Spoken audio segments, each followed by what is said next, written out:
Imagine a world where the divine walks the earth not as a distant king, but as a mischievous child, where cosmic battles are fought in pastoral villages, and where the fate of the universe hinges on the safety of a single, extraordinary infant. This is the story of Krishna's arrival and early years in the idyllic lands of Gokul and Vrindavan, a narrative that weaves together heart-stopping danger, profound love, and playful enchantment. We will follow the journey from a rain-soaked prison cell to the vibrant, bustling life of the cowherd community, witnessing how this remarkable child began to unveil his true nature, captivating the hearts of all who knew him, while dismantling the dark forces that sought his destruction. The story begins in the dead of night, in the heart of the ancient city of Mathura. The city, once a beacon of prosperity and righteousness, was suffocating under the tyrannical rule of King Kamsa. Fear was the currency of his reign. Kamsa, driven mad by a prophecy that foretold his death at the hands of his sister Devaki's 8th child, had imprisoned Devaki and her husband, Vasudeva. He had systematically murdered their first 6 children, one by one, as soon as they were born. The 7th child had been miraculously transferred, a secret act of divine intervention. Now, the time for the 8th child had arrived. The atmosphere was charged with anticipation and dread. Kamsa had doubled the guards, tightened the security, and waited, his paranoia reaching its zenith. He was determined that this child would not survive the night. The night of the birth was unlike any other. The heavens themselves seemed to acknowledge the significance of the moment. A torrential downpour lashed the city, the wind howled through the streets, and the sky was illuminated by flashes of lightning. Inside the suffocating confines of the prison cell, surrounded by stone walls and the stench of despair, Devaki prepared to give birth. The air was thick with tension. Vasudeva watched over her, his heart heavy with the knowledge of their impending doom, yet clinging to a fragile thread of hope. And then, in the darkest hour of the night, the child was born. But this was no ordinary infant. The cell was momentarily filled with a divine radiance. The child appeared before them, not as a helpless newborn, but in a magnificent 4-armed form, holding the conch, the discus, the mace, and the lotus, the symbols of Vishnu. Devaki and Vasudeva were overwhelmed with awe and reverence. They recognized the divine presence and offered their prayers. They understood that this child was their savior, the fulfillment of the prophecy. But their awe was quickly replaced by a desperate fear for his safety. They knew Kamsa would arrive at any moment. The divine child, understanding their fear, instructed them on what must be done. He commanded Vasudeva to take him across the Yamuna River to the village of Gokul, to the house of Nanda Maharaja, the chief of the cowherd community. There, Nanda's wife, Yashoda, had also just given birth to a daughter. Vasudeva was to exchange the children and return to Mathura before the night ended. The plan was audacious, seemingly impossible given the circumstances.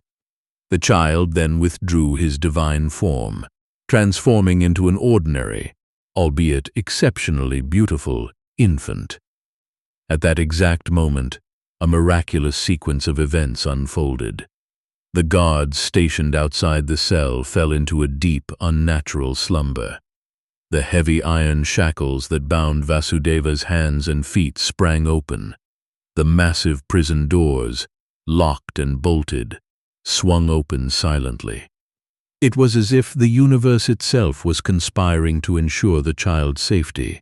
Vasudeva, his heart pounding with a mixture of terror and divine purpose, gently picked up the infant. He placed the child in a small wicker basket covering him with a cloth to shield him from the rain.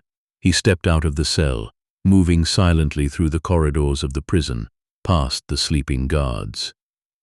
The storm raged outside, the rain falling in sheets, but Vasudeva was driven by a force greater than himself. He reached the banks of the Yamuna River.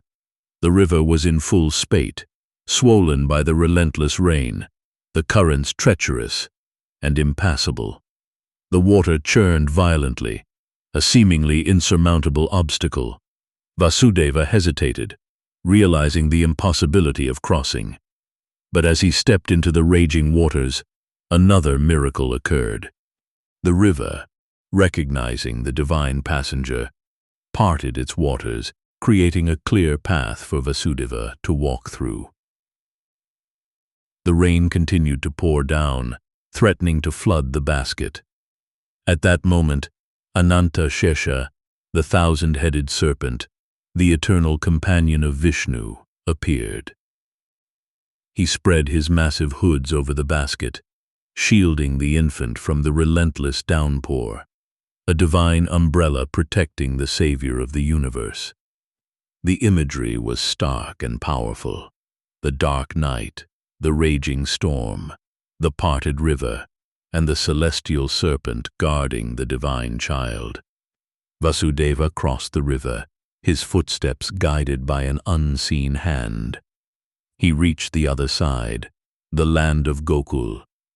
The village was asleep, the inhabitants locked in the same deep slumber that had overcome the guards in Mathura. He moved through the silent streets, guided by instinct, until he reached the house of Nanda Maharaja. The doors were open. He entered the dimly lit chamber, where Yashoda lay asleep, her newborn daughter beside her. Yashoda was completely unaware of the cosmic exchange that was about to take place. Gently, Vasudeva placed his son beside Yashoda and picked up her daughter. His heart ached at the thought of sacrificing this innocent child, but he knew he had to obey the divine command. He returned to Mathura, the journey back equally miraculous. The Yamuna parted again, the storm continued to rage, and he re-entered the prison. As soon as he placed the baby girl beside Devaki, the prison doors slammed shut, the shackles clamped back onto his wrists, and the guards awoke, alerted by the cry of the newborn infant. The illusion of normalcy was restored, but the reality had been irrevocably altered.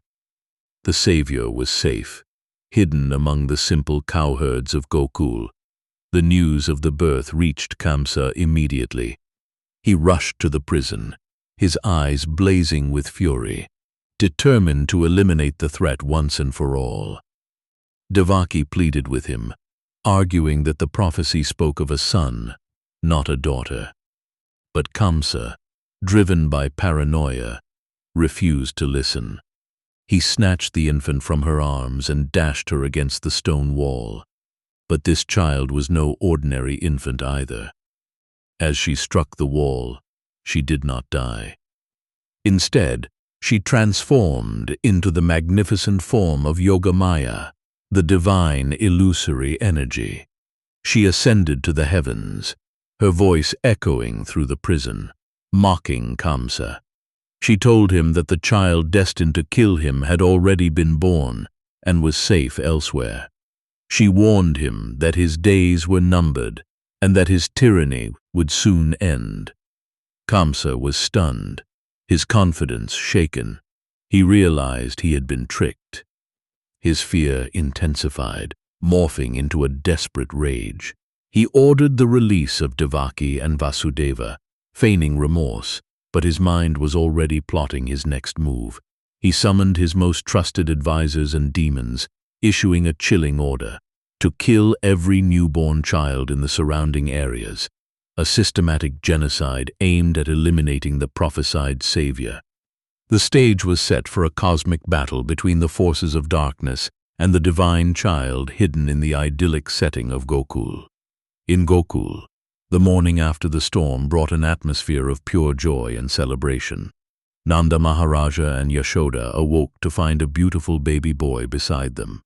They were completely unaware of the events of the previous night, accepting the child as their own, a gift from the heavens. The news spread quickly through the village. The entire community erupted in celebration. Nanda Maharaja, the beloved chief of the cowherds, had finally been blessed with a son. The village of Gokul was a pastoral paradise, a land of rolling green pastures, flowering trees, and the gentle murmur of the Yamuna River. The community was close-knit, their lives revolving around the rhythms of nature and the care of their cows. The birth of Nanda's son was seen as a blessing for the entire community. The celebrations were elaborate and heartfelt. The houses were decorated with colorful flags and banners. The streets swept clean and adorned with intricate patterns drawn with rice flour. The cows, the lifeblood of the community, were bathed and decorated with turmeric and peacock feathers, their horns painted with vibrant colors. The cowherd men, dressed in their finest attire, danced joyfully, their voices raised in songs of celebration. The women, adorned with jewelry and flowers, prepared elaborate feasts, the air filled with the aroma of sweet milk and clarified butter. Nanda Maharaja, overwhelmed with gratitude, distributed vast amounts of charity. He gave away thousands of cows, heaps of grain, and precious jewels to the brahmanas and the needy. The atmosphere was one of pure, unadulterated joy, a stark contrast to the fear and paranoia that gripped Mathura. The child was named Krishna, the dark-complexioned one, the all-attractive one. From the very beginning, it was clear that he was no ordinary child. His beauty was captivating, his smile enchanting, and his presence radiated a profound sense of peace and joy. Yashoda doted on him, her heart overflowing with maternal love. She would spend hours gazing at his face, singing lullabies and playing with him. Krishna became the center of her universe, the object of her deepest affection. The entire village shared in this love. The cowherd women, the gopis, would visit Nanda's house constantly, eager to catch a glimpse of the child, to hold him, and to participate in his care. Krishna's presence seemed to bring prosperity and happiness to Gokul.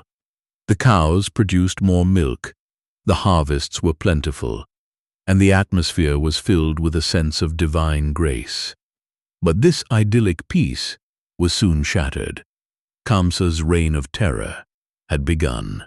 He dispatched his most ferocious demons to hunt down the newborn child. The first to arrive in Gokul was Putana, a powerful demoness known for her ability to disguise herself. She arrived in the village disguised as a beautiful, radiant woman, a celestial nymph descending from the heavens. Her beauty was so striking that the simple villagers, including Yashoda and Nanda, were completely deceived. They welcomed her into their home, mistaking her for a benevolent deity come to bless the child. Putana approached Krishna, her intentions masked by a facade of maternal affection. She had smeared her breasts with a deadly poison, intending to kill the infant as soon as he suckled. She picked up Krishna, placing him on her lap. The child, aware of her true nature, accepted her offering without hesitation. He closed his eyes and began to suckle. But instead of succumbing to the poison, Krishna began to draw out not just the milk and the poison, but Putana's very life force. The pain was excruciating. Putana screamed in agony, her disguise vanishing, revealing her true, monstrous form. She was a gigantic, hideous demoness, her body towering over the village. She tried to free herself from Krishna's grasp, but the infant held on firmly, his grip unbreakable. She thrashed violently, uprooting trees and destroying houses, her screams echoing through the terrified village. Finally, with a final, agonizing cry, Putana collapsed, dead. Her massive body crashed to the ground, creating a huge crater. The villagers were stunned, terrified by the sight of the monstrous demoness and the realization of the danger their beloved child had faced. They rushed to the scene, fearing the worst. They found Krishna playing calmly on the chest of the dead demoness, unharmed and smiling enchantingly. The contrast between the hideous corpse and the innocent child was stark and miraculous. Yashoda rushed to Krishna, snatching him up, her heart pounding with fear. The villagers performed elaborate rituals to protect the child from any lingering evil influences, bathing him with sacred water and chanting protective mantras. The miraculous nature of the event was further revealed when the villagers cremated Putana's body. Instead of the stench of burning flesh, the smoke rising from the funeral pyre was fragrant, filled with the aroma of sandalwood and agarwood. Putana, despite her evil intentions, had been purified by the touch of the divine child.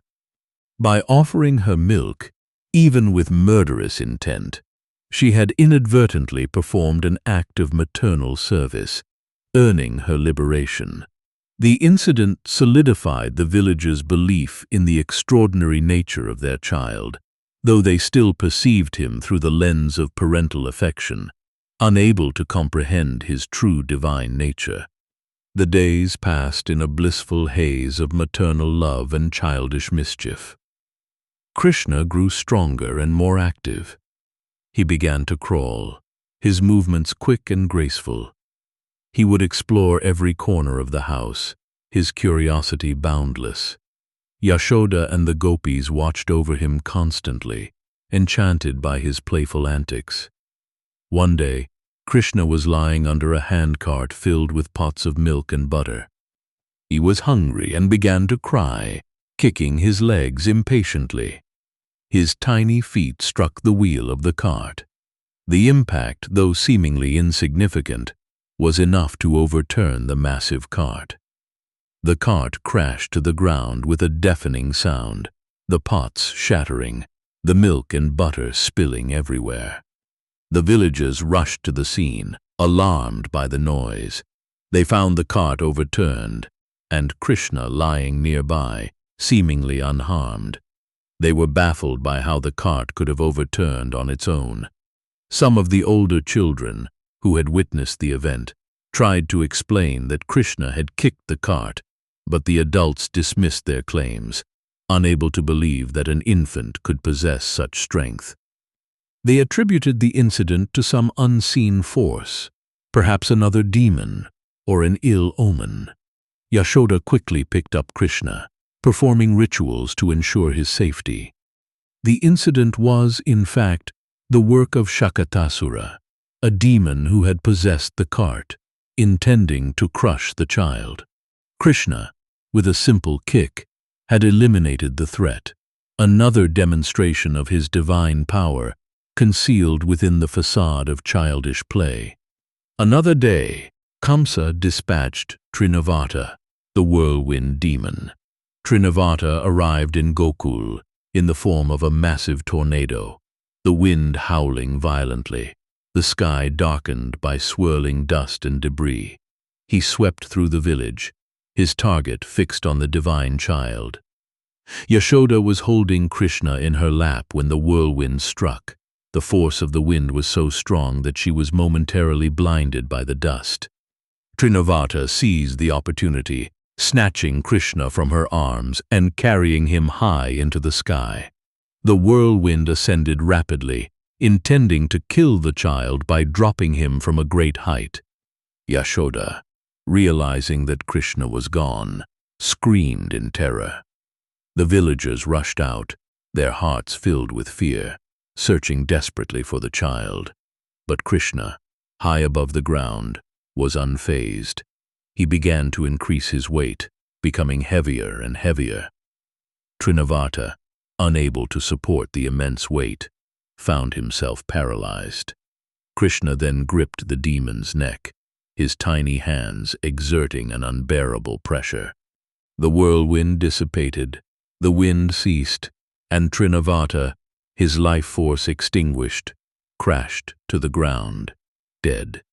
The villagers rushed to the scene, finding the massive body of the demon and Krishna playing cheerfully on his chest, unharmed and smiling. The pattern was repeating. Imminent danger followed by miraculous survival, the divine power veiled by the innocence of childhood.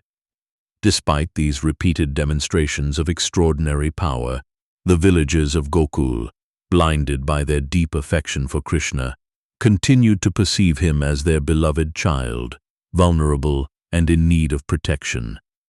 Their love was so intense, their attachment so profound, that they were unable to recognize the divine nature hidden beneath the facade of childish innocence. This dynamic, the interplay between the divine and the human, the omnipotent and the vulnerable, formed the core of Krishna's early childhood pastimes. As Krishna grew, his mischievous antics increased. He became the darling of Gokul, the center of attention, his playful activities bringing endless joy to the community. He and his elder brother, Balarama, who had also joined the family in Gokul, became inseparable companions, their adventures legendary. One day, Yashoda was churning butter, her mind focused on her chores, her heart filled with love for her son. Krishna, feeling hungry, approached her, demanding to be nursed. Yashoda stopped churning and took Krishna onto her lap, nursing him with deep affection. But then, she noticed the milk on the stove boiling over. She quickly put Krishna down and rushed to the kitchen to save the milk. Krishna, interrupted mid-meal, was furious. His childish anger flared up. He picked up a stone and smashed the butter pot, the freshly churned butter spilling onto the floor. He then ran to the storeroom, gathered the remaining butter, and began to distribute it to the monkeys who had gathered nearby.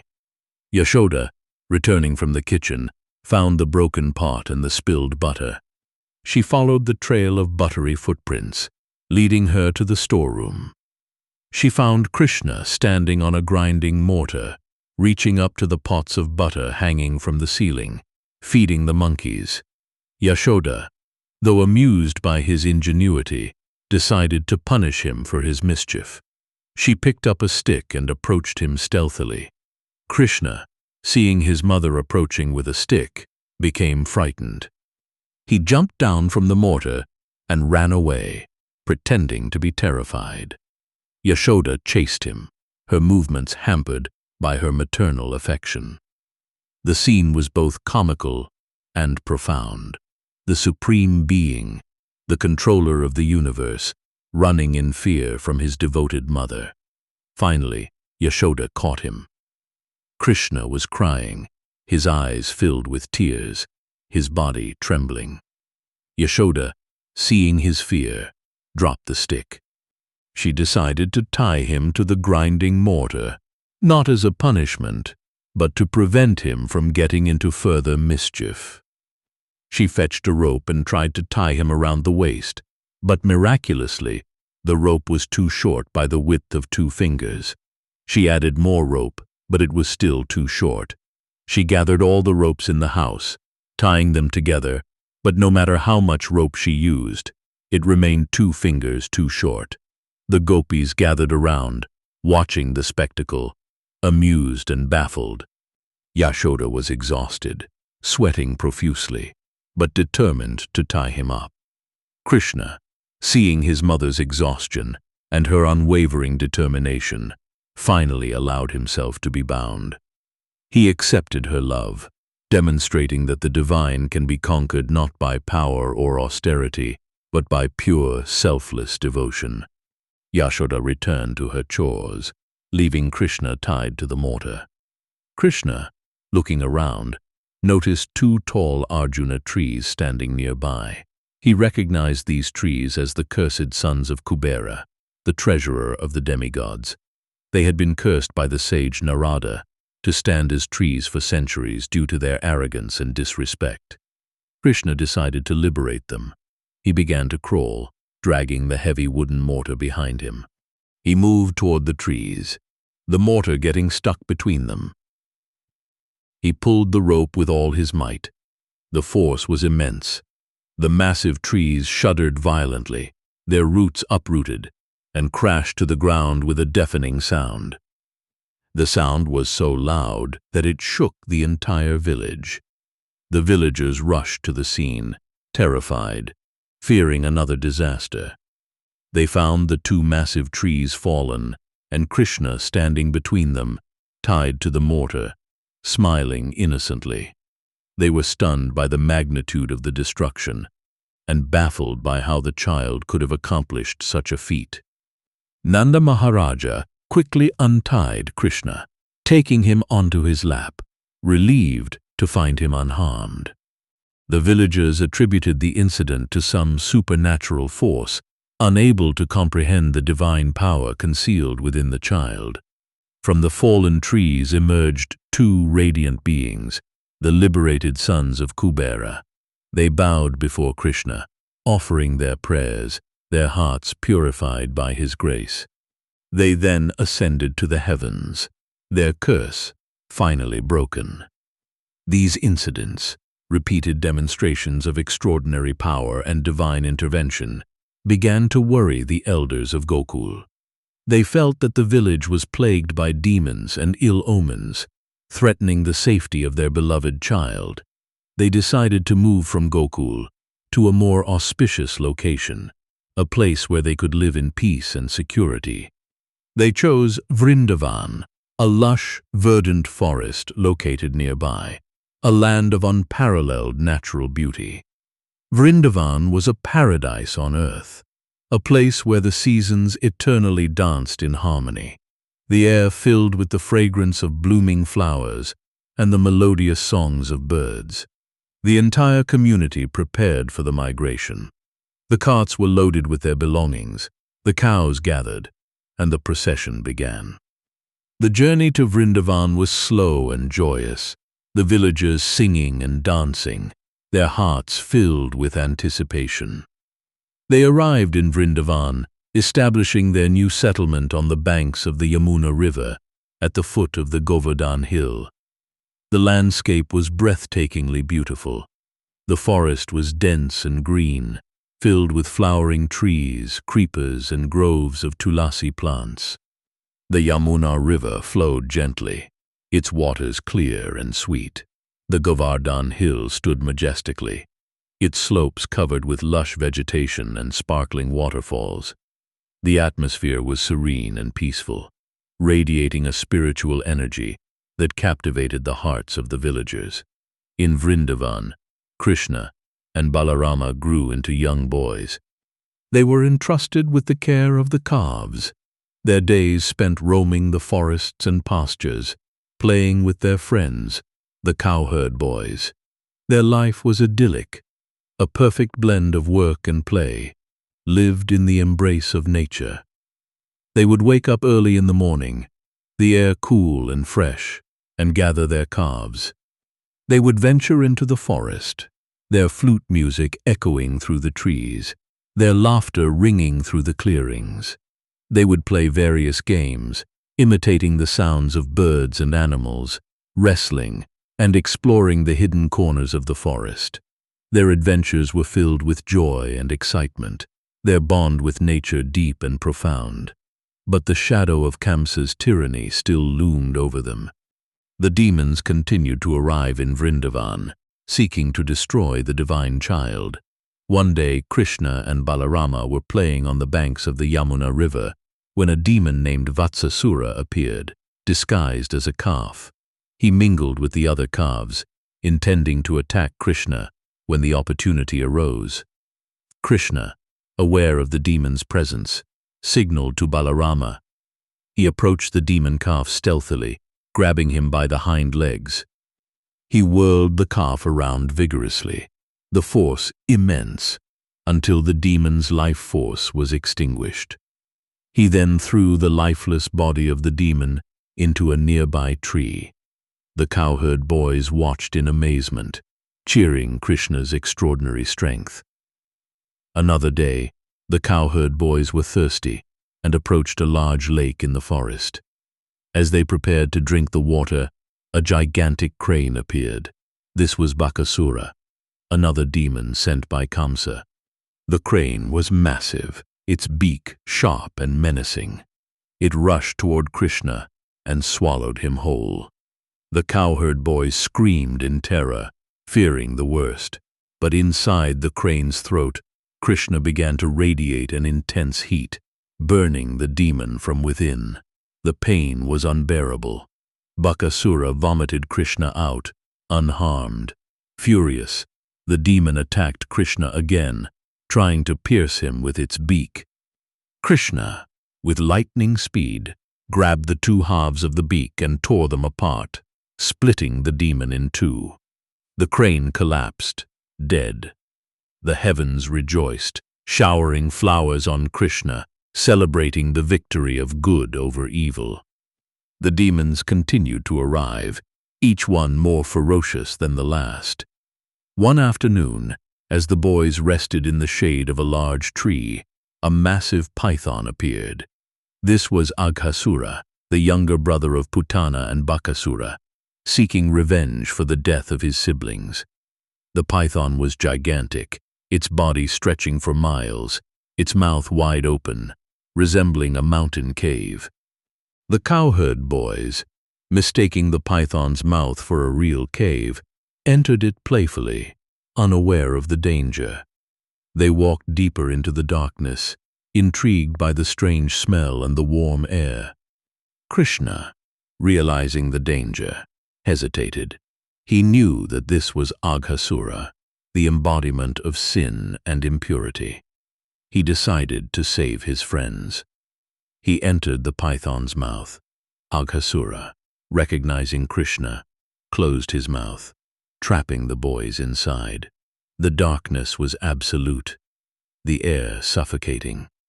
The boys began to faint, their life force draining away. Krishna, seeing the plight of his friends, began to expand his body. He grew larger and larger, filling the python's throat, blocking its breath. The pressure was immense. Aghasura struggled violently, his body thrashing, his eyes bulging. Finally, the python's body burst open, its life force extinguished. A radiant light emerged from the demon's body, merging into Krishna, symbolizing the purification of sin by divine grace. Krishna and his friends emerged from the lifeless body of the python, unharmed. The demigods watched the spectacle from the heavens, amazed by the power and compassion of the divine child. These dramatic encounters with the forces of darkness were interspersed with moments of profound spiritual revelation. One day, after the killing of Aghasura, Krishna and his friends decided to have a picnic in the forest. They sat in a circle, their calves grazing nearby, the atmosphere filled with joy and camaraderie. They shared their food, laughing and joking, their hearts immersed in the playful pastimes of Krishna. At that moment, Lord Brahma, the creator of the universe, decided to test the power of Krishna. He had witnessed the extraordinary feats of the child, but he was skeptical, unable to comprehend how the Supreme Being could appear as a simple cowherd boy. Brahma used his mystic power to steal the calves and the cowherd boys. They vanished suddenly, disappearing into thin air. Krishna, realizing what had happened, decided to teach Brahma a lesson. He did not panic or search for his friends. Instead, he used his own divine power to expand himself, manifesting into the exact forms of the missing calves and cowherd boys. Each expansion was identical to the original in appearance, behavior, and character. Krishna, in the form of the cowherd boys and calves, returned to Vrindavan. The illusion was so perfect that the villagers, including the mothers of the boys and the mothers of the calves, did not notice the difference.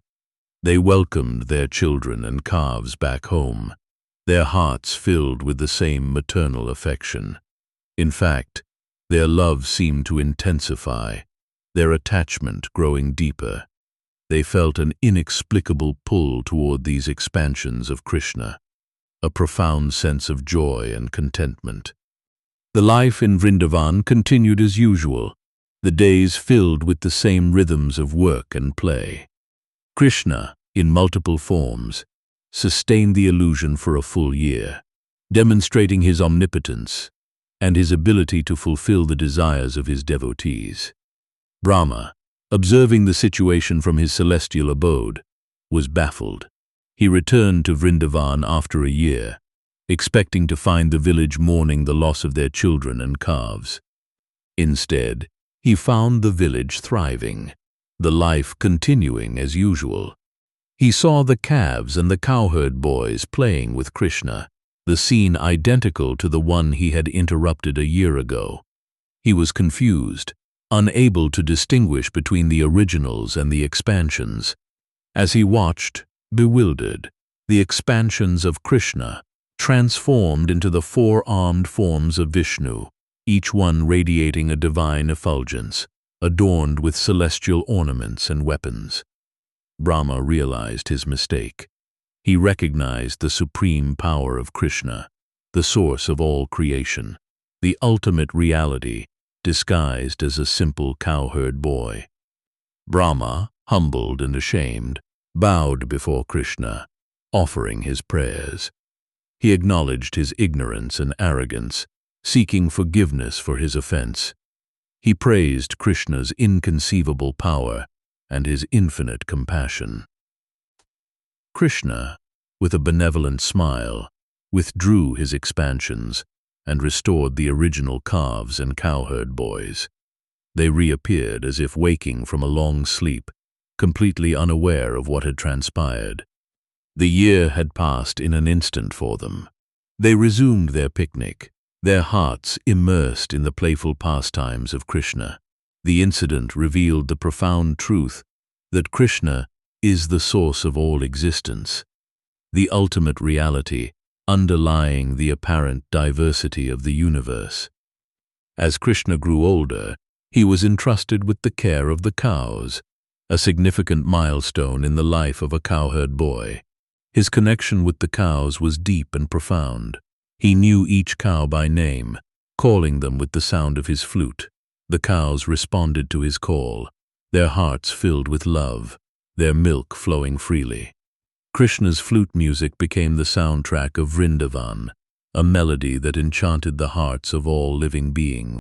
The sound of his flute was not just music. It was a divine vibration that awakened the dormant spiritual consciousness of the listeners.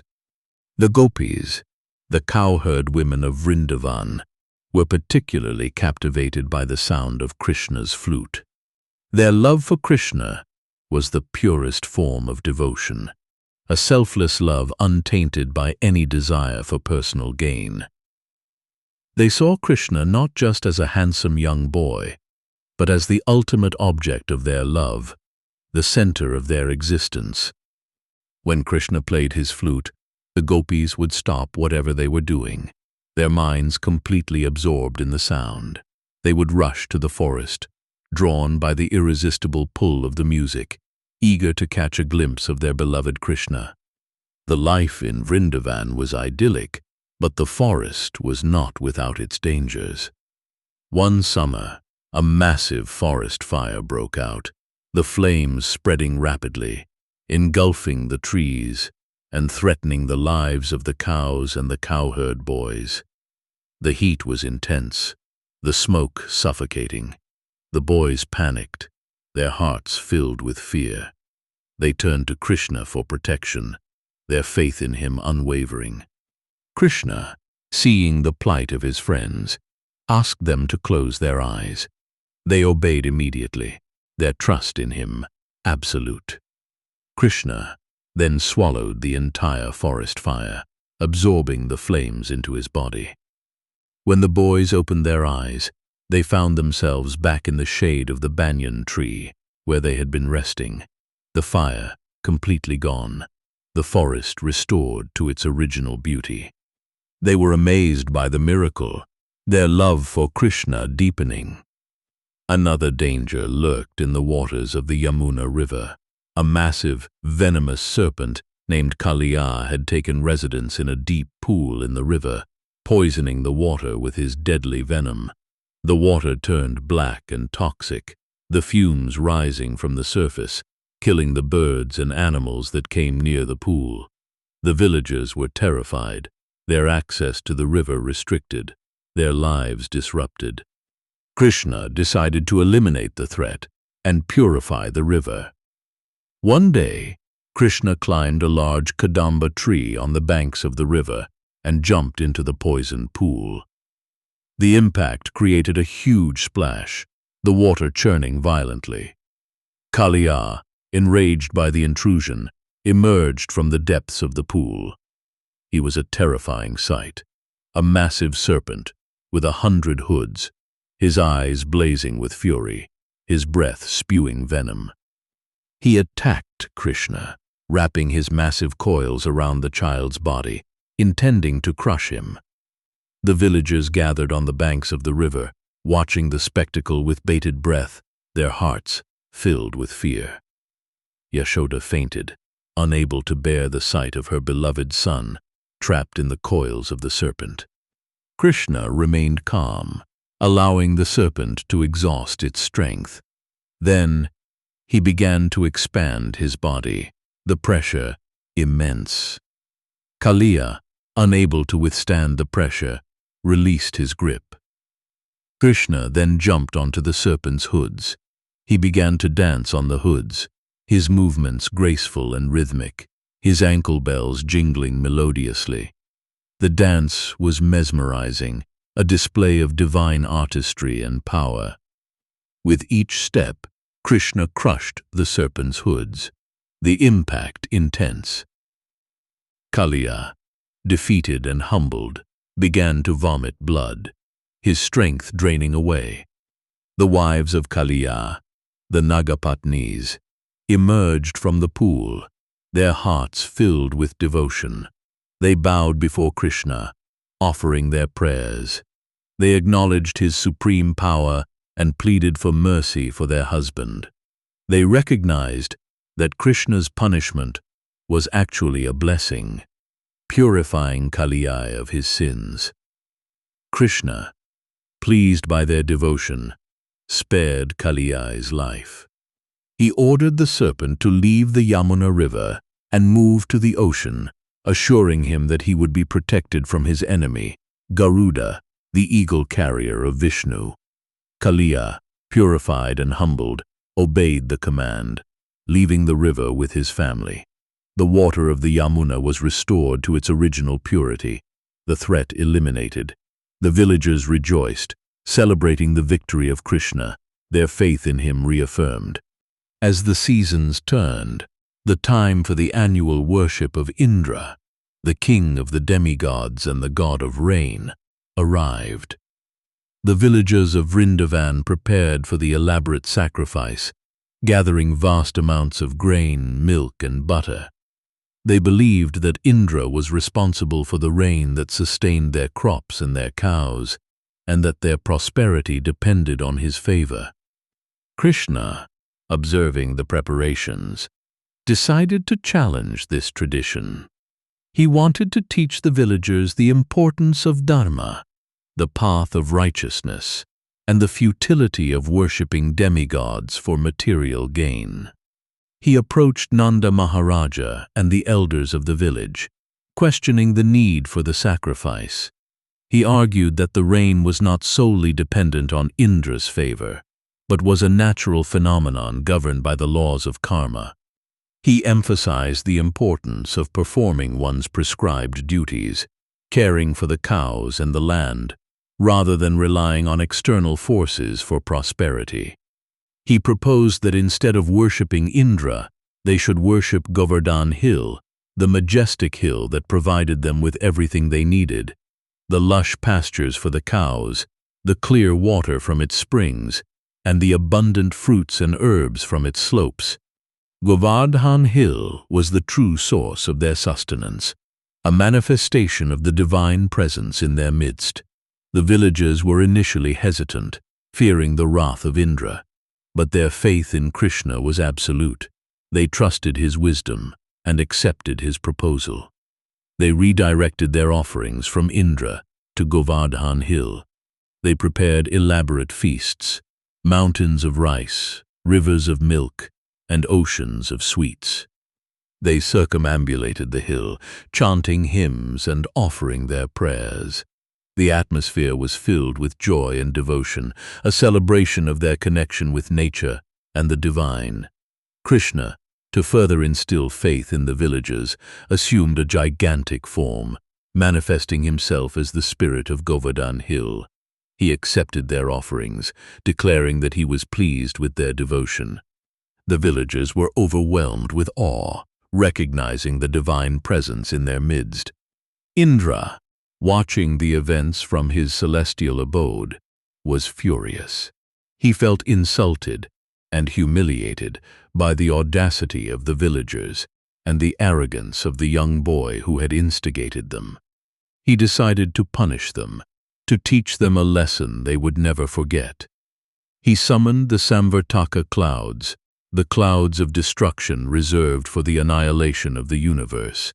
He ordered them to unleash a torrential downpour on Vrindavan, a deluge intended to wash away the village and drown its inhabitants. The sky turned dark, the clouds gathered, thick and menacing. A torrential rain began to fall, the water pouring down in sheets, accompanied by thunder and lightning. The wind howled violently, the temperature dropped rapidly. The river overflowed, the land flooded, the houses submerged. The villagers panicked, their hearts filled with fear. The cows shivered, the calves cried piteously. They turned to Krishna for protection, their faith in him their only hope. Krishna, seeing the plight of his devotees, remained calm. He knew that this was Indra's wrath, a desperate attempt to assert his authority. He decided to protect his devotees and humble the pride of Indra. He approached Govardhan Hill. With a gentle touch of his left hand, he lifted the massive hill from the ground, as easily as a child lifts a mushroom. He held the hill aloft, like a gigantic umbrella, shielding the village from the relentless downpour. He called the villagers to take shelter under the hill, along with their cows and calves. They rushed under the hill, amazed by the miracle. They found a vast space under the hill, safe and secure, protected from the rain and the wind. Krishna stood there, holding the hill on the little finger of his left hand, his posture relaxed, his smile enchanting. The villagers gazed at him, their hearts filled with awe and gratitude. They realized that this was no ordinary child, but the supreme being, the protector of the universe. The deluge continued for 7 days and 7 nights. The rain fell incessantly, the thunder roared, the lightning flashed. But under the shelter of Govardhan Hill, the villagers remained safe and unharmed. They spent the time singing Krishna's glories, their hearts immersed in devotion, their hunger and thirst forgotten. Krishna sustained them with his divine presence, his love their nourishment. Indra, exhausted and defeated, finally realized his mistake. He recognized the supreme power of Krishna, the ultimate controller of the universe. He withdrew the clouds, the rain ceased, the sun shone brightly again, the sky cleared, the floodwaters receded. Krishna asked the villagers to return to their homes. They emerged from under the hill, finding the village restored to its original beauty. Krishna gently placed Govardhan Hill back in its original position. Indra, humbled and ashamed, descended from the heavens. He bowed before Krishna, seeking forgiveness for his offense. He acknowledged Krishna's supremacy, praising his inconceivable power and his infinite compassion. He offered his prayers, his heart purified by humility. Krishna, with a benevolent smile, forgave Indra, reminding him of his duty to maintain the cosmic order without arrogance. The incident established the supremacy of Krishna and the importance of selfless devotion over ritualistic worship. Govardhan Hill became a sacred site, a symbol of divine protection and the power of faith.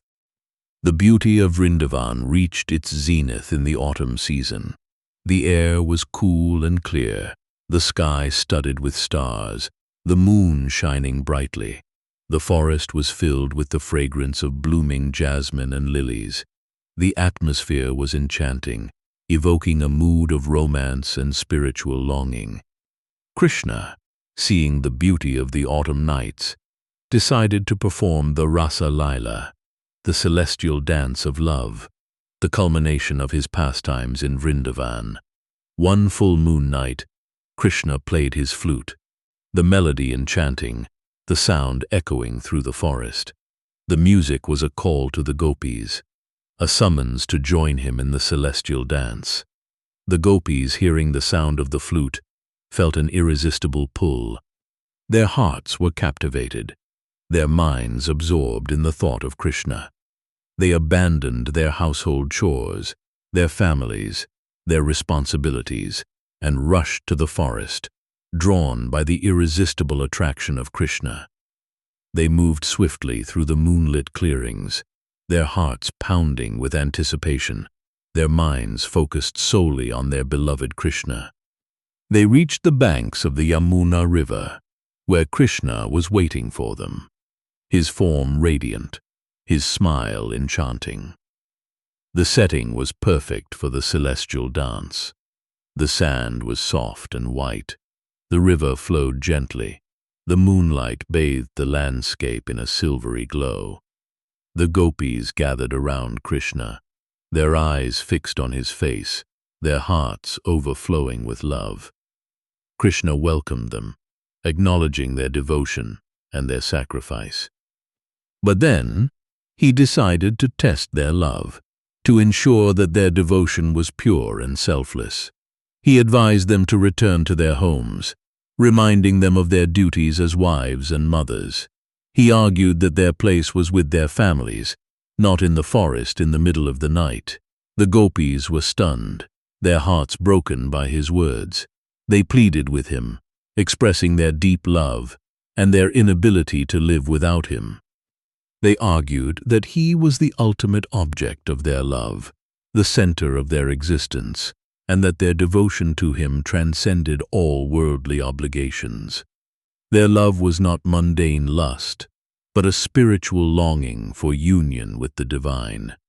Krishna, pleased by their unwavering devotion and their profound understanding of the spiritual truth, accepted their love.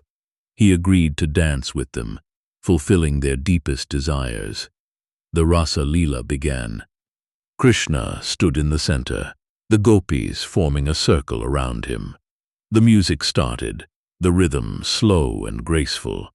The dance was mesmerizing, a symphony of movement and emotion.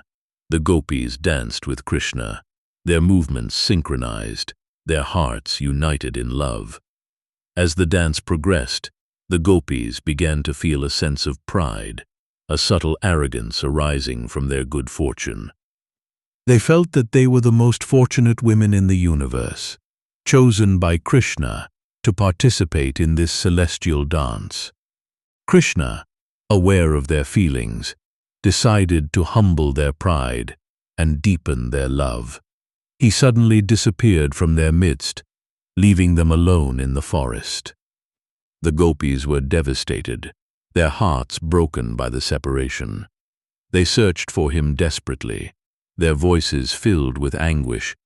They asked the trees, the flowers, the animals, if they had seen their beloved Krishna. Their separation intensified their love, purifying their hearts of any lingering traces of pride. They began to imitate Krishna's pastimes, enacting his playful antics, their minds completely absorbed in his thought.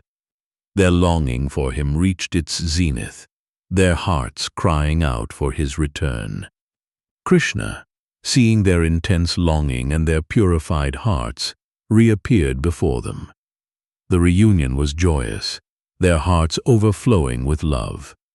Krishna consoled them, explaining that he had disappeared only to intensify their love, to demonstrate that he could never truly be separated from his devotees. The Rasa Leela resumed, the dance reaching a new level of ecstasy.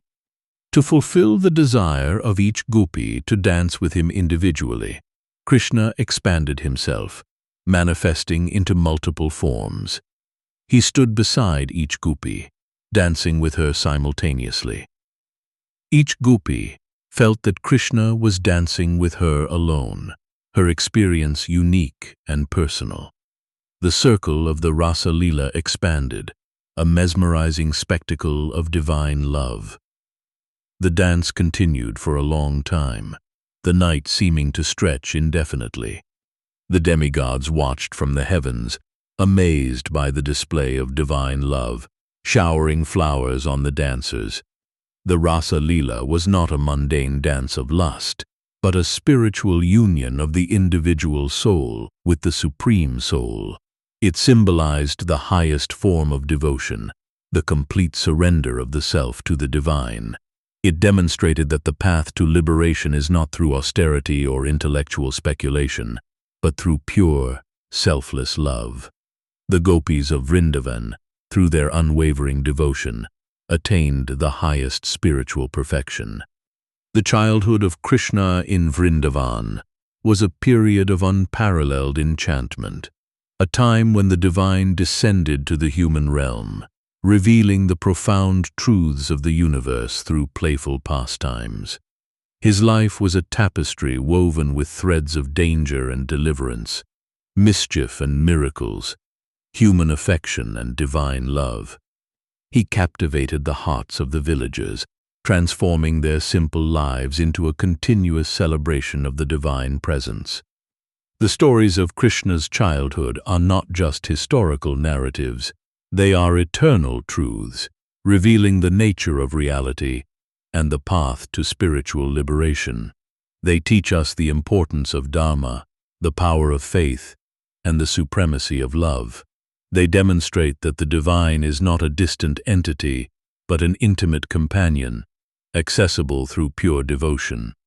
As Krishna grew into a young man, the time for the next phase of his mission approached. The shadow of Kamsa's tyranny still loomed over the land, the forces of darkness continuing to threaten the balance of the universe. The call of duty beckoned him to Mathura, to fulfill the prophecy and restore righteousness. The idyllic interlude in Vrindavan was drawing to a close. The departure of Krishna from Vrindavan was a poignant moment, a separation filled with sorrow and longing. The villagers whose lives revolved around him were devastated by the thought of living without him. The gopis, whose love for him was the essence of their existence, felt their hearts breaking. But Krishna, though physically leaving Vrindavan, remained eternally present in the hearts of his devotees. His pastimes continued to echo through the forests and pastures, his flute music resonating in the air. His presence felt in every corner of the land. The legacy of Krishna's childhood in Vrindavan endures, a timeless saga of love, courage, and divine enchantment. It remains a source of inspiration and guidance for seekers of truth, a reminder that the ultimate reality is not a void, but a vibrant, loving presence, waiting to be discovered through the path of devotion. The cows still graze peacefully on the banks of the Yamuna. The peacocks still dance in the rain, and the air still carries the fragrance of blooming flowers, all echoing the eternal melody of Krishna's flute, a testament to the enduring power of divine love. The pastoral beauty of Vrindavan remains a reflection of the spiritual world, a sanctuary where the soul can find solace and reconnect with its true nature, immersed in the eternal pastimes of the divine child.